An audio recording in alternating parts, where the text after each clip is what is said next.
Now, how about the children of Adam and their ruh? Where does our ruh come from? We learn this from the Quran and from the Sunnah. There's only one reference indirectly in the Quran, and the Sunnah has a lot of references. As for the Quran, Surah Al-A'raf verse 172 is the only detail that we have on this issue of where we were created, our ruh was created. And the hadith mentions, there's 3 or 4 hadith that mention this narrative. What is Surah Al-A'raf verse 172? Allah says in the Quran, وَإِذْ أَخَذَ رَبُّكَ مِنْ بَنِي آدَمَ مِنْ ظُهُورِهِمْ ذُرِّيَّتَهُمْ. Remember, whenever Allah says وَإِذْ, it means remember, recall. وَإِذْ أَخَذَ رَبُّكَ مِنْ بَنِي آدَمَ مِنْ ظُهُورِهِمْ. Remember when Allah subhanahu wa ta'ala took from the children of Adam, from their backs, that He took their progeny. And وَأَشْهَدَهُمْ عَلَى أَنفُسِهِمْ. He caused them to be witnesses against themselves. They took the witness stand, and they testified against themselves. Now the verse needs to be understood in light of hadith. The hadith gives us the fuller picture. What happens? The hadith tells us, and I'm going to summarize 3 or 4 hadith. These hadith are in Sahih Muslim, in Mustadrak of Al-Hakim, and in Abu Dawud there's a reference as well. You put all of these hadith together, what I'm saying is the conglomeration of a number of hadith. We learn from the hadith as follows, that when Adam came down to this earth, and Allah Azza wa Jal accepted his repentance, we learn from our tafsir literature that this acceptance took place in Arafat. This is not a hadith, it's tafsir literature. And this makes sense because Arafat is where tawbah is accepted from the Hujjaj.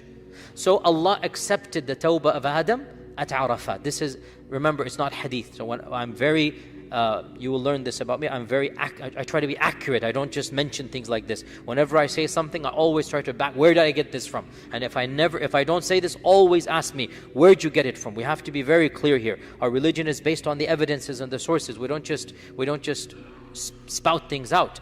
And we differentiate between the Quran and between hadith and between statements of the Sahaba and between statements of earlier scholars. We differentiate between them. Not all are on the same level. Where do we get this idea that Adam's tawbah was accepted at Arafat? We find it in early tafsir literature. Some of the tabi'un said this. It is not in the Quran, it is not in the Sunnah. So we can narrate it, but it's not something that is yaqeen. Early scholars of the 2nd generation, they held this view, that Adam's tawbah was accepted in Arafat, and we say it makes sense. Now, one thing we know for sure from the hadith, and now we come to the hadith.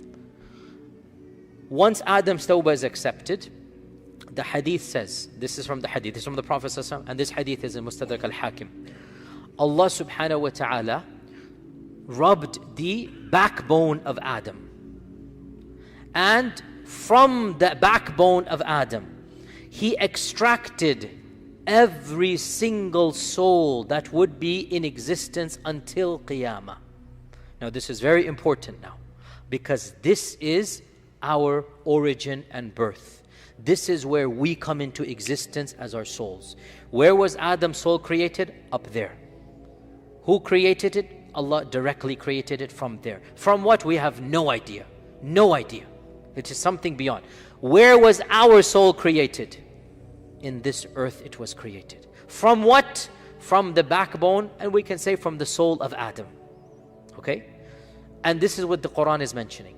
وَإِذْ أَخَذَ رَبُّكَ مِنْ بَنِي آدَمَ مِنْ ظُهُورِهِمْ ذُرِّيَّتَهُمْ. From the dhuhur, from the backbone, from the sulb. In the hadith uses the word min aslabihim, right? The sulb. And min bayn as-sulbi wa tara'ib, right? Min ma'in dafi yakhruju min as-sulbi wa tara'ib. What is sulb? Sulb is the backbone.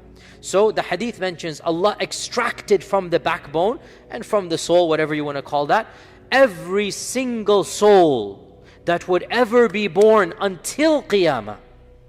And this happened at Arafat.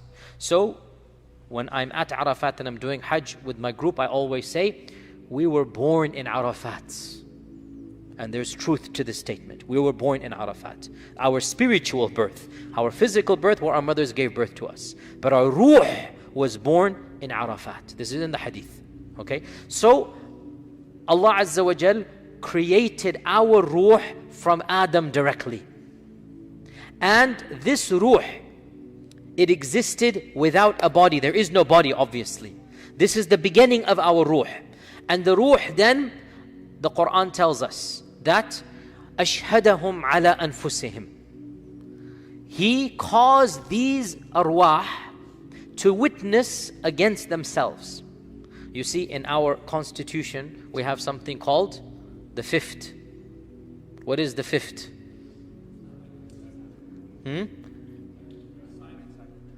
You have the right to not testify against you. You have the right to be quiet. But on Judgment Day, and right now, there is no fifth. On Judgment Day, Allah will نختم على أفواههم وتكلمنا أيديهم وتشهد أرجلهم بما كانوا يكسبون. There is no fifth. Your body will testify. The good and the bad. We ask Allah's afiyah. And when we were created, there is no fifth.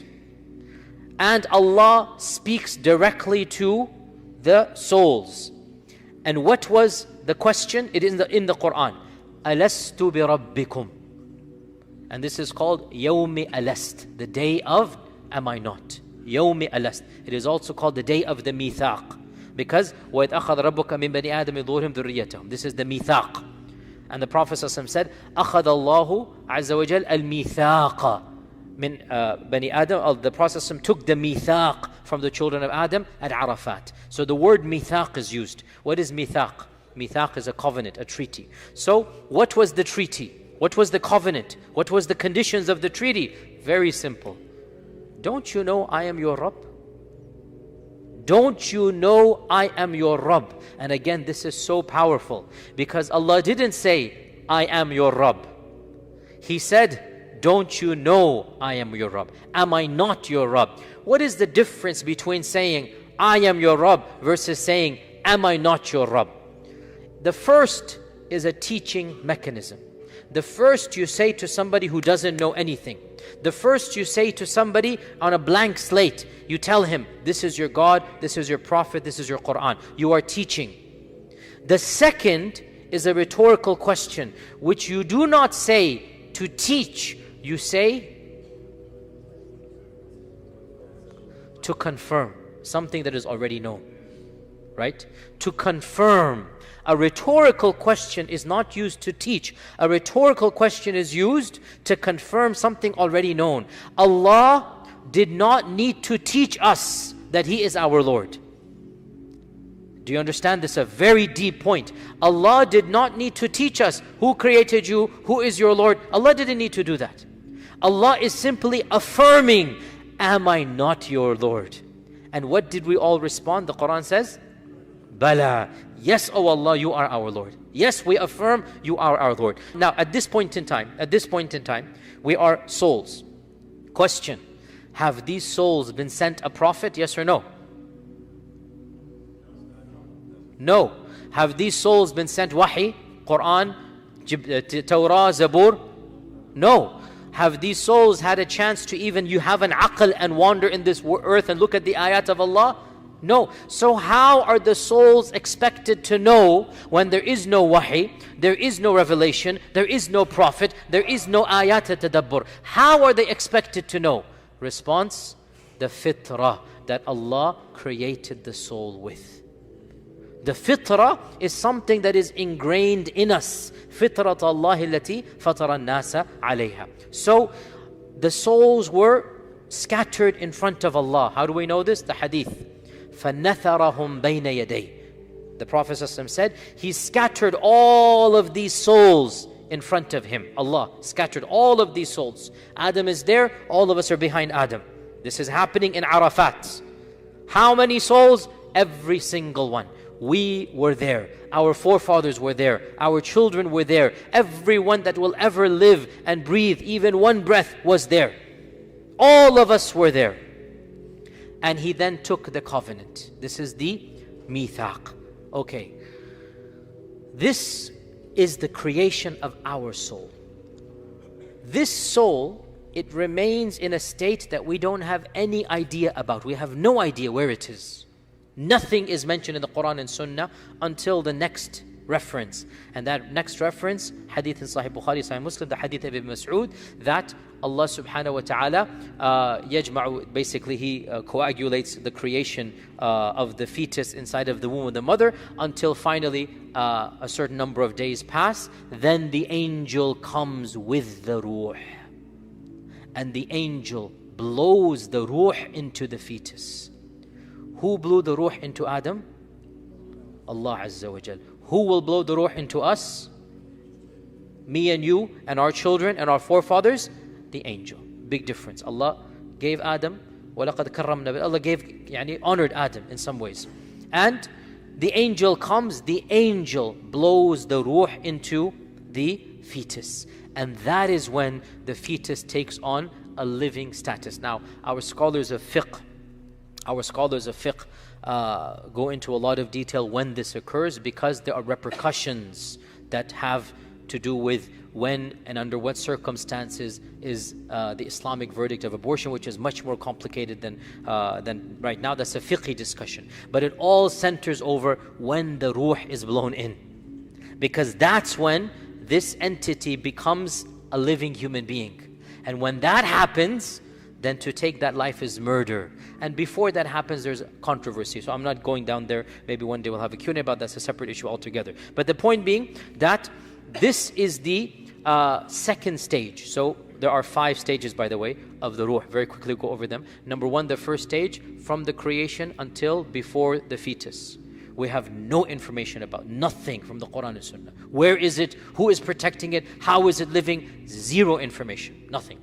The second stage, when the ruh is blown into the fetus and it remains in the body, and this is essentially what we are right now. And we can call this the wakeful state, the state of the child or the young man or the old man when they are awake. And this is the body and the soul are together and combined in one, and the both of them are conscious. This is the wakeful state. The third is the sleeping state. And the sleeping state, the ruh leaves the body, but not permanently. The ruh leaves the body, but not permanently. And there is some connection that the ruh has with the body. What that connection is, we really don't know. But there is some connection. Ibn al-Qayyim mentions in his Kitab al-Ruh, and others mention this as well, that there seems to be some type of thread connection, like a minuscule invisible thread between the body and the ruh. That the ruh and the body are still somehow, now this isn't an actual thread, you cannot cut it with, it's a metaphysical thread, it's a thread that is from the ruh world, not from the body world. And the ruh and the body are connected, and that's why when something happens to the body, the ruh rushes back and you just wake up. Whoa, what happened? Like it comes back immediately. You wake up with the jolt, right? So the ruh is coming back immediately. So the issue of the ruh separating from the body during sleep is something that is explicit in the Quran and in the Sunnah. This is something very clear, and it is a part of our theology to believe. What is sleep? Sleep is the temporary separation of the ruh from the body. And of course, there is the famous verse in the Quran that mentions this. Allah says in the Quran, Allahu yatawaffa al-anfusa hina mawtiha wallati lam tamut fi manamiha. Allah takes 2 souls. Allah takes 2 souls, 2 categories. Number 1, when the souls die. Allahu yatawaffa al-anfus, right, when they die. Number 2, wallati lam tamut fi manamiha, and those that are not dead but they're asleep. So Allah is explicitly saying, I take the souls of those who are sleeping. So sleeping, Allah takes the soul away. But it is a temporary taking away. The barzakh doesn't begin there. The barzakh begins when the connection breaks between the body and the soul. And that's why our Prophet ﷺ also said, for example, he said, An-nawmu akhu al-maut. This is an authentic hadith. 3 words. An-nawmu akhu al-maut. Sleeping is the brother of death. Sleeping and death are twins. Sleeping and death are very similar. And that is why it's very common for people to pass away in sleep. Because Allah says, فَيُمْسِكُ الَّذِي قَضَى عَلَيْهَا الْمَوْتِ. Those whom Allah has decreed will die in their sleep, Allah says, He keeps the soul. وَيُرْسِلُ الْأُخْرَى. And the others, He sends them back until their time will come. This is all in the Quran. And that's why it's very common. One of the most common ways of dying is a peaceful death when you go to sleep and you just pass away, you don't wake up. This is mentioned in the Quran. So this person, his soul went to sleep, then the soul is taken away, and then death occurs. So this is the third state, right? So memorize this. This is something that we should all know. Number one, pre-birth. Number two, and this begins in the wombs of our mother, and that is the relationship we have right now. Because by the way, modern science has shown even the fetus is awake and asleep. Even in the womb of your mother, there are states when you're awake and there are states when you're asleep. SubhanAllah, this is هذا خلق الله. That even that pre-born child, right? The child inside the womb of the mother is already awake and asleep. And then when the child comes out, and we are now that stage, it's the same in terms of the relationship between the body and the soul. So the second we said is the wakeful state. The third is the sleep state. And because sleeping is the brother of death, there shall be no sleep in Jannah or in Jahannam. There is no need to sleep because there is no death. You will perpetually be awake without caffeine. Can you believe? Why is there no sleep in Jannah? Because sleep is what? The taking of the body out of the soul, and that's not going to happen in Jannah. So there is no sleep in Jannah. You're never going to get tired in Jannah. That's the third state. The fourth state is what we're going to talk about in our series, and that is the barzakh. And the barzakh is this time frame when the ruh and the jasad break the connection, when the ruh and the jasad break the connection, and that ruh then goes into this zone called the barzakh, and then the fifth state comes, and the fifth state is when the final trumpet is blown. Not the first trumpet, the final one. Some ulama say 3 trumpets, some ulama say 4 trumpets, some ulama say 2 trumpets. We'll talk about the issue of trumpets when we get there after the barzakh. The very first lesson after the barzakh will be talking about the number of trumpets and the scholars' difference of opinion over that. But the point is, the barzakh lasts until the last trumpet, not until the first trumpet. When the first trumpet is blown, the first trumpet is for this dunya, not for the people of the barzakh. The people of the barzakh have nothing to do with that first trumpet. The second or the third or the fourth, depending on how many trumpets you affirm. Inshallah, we're going to jump the gun here. I will say the correct opinion, inshallah, from the Quran and Sunnah seems to be 2 trumpets. Many ulama said 3, many ulama some ulama even said 4. But the position I will advocate, and Allah knows best, will be 2 trumpets. And the barzakh lasts until the second of the 2 trumpets. Then the 5th stage begins, and that is the final stage. And what stage is that? The permanent reuniting of the ruh with the jasad in the next world. So the jasad is not the jasad of this dunya, flesh and bones. It's a different type of jasad. يَوْمَ تُبَدَّلُ الْأَرْضُ غَيْرَ الْأَرْضِ وَالسَّمَاوَاتِ. It's a different creation of Allah, not this creation, not this world that we live in. It is a different world. And when that reuniting occurs, that is going to be the permanent reuniting and the most perfect reuniting that overshadows all previous 4 stages. And that is why there is no maut, there is no sleeping, there is no tiredness, there is no negative issues once that happens and the ruh and the jasad are fully reconnected. Our series of lectures will deal with category number 4, and that is the issue of the barzakh.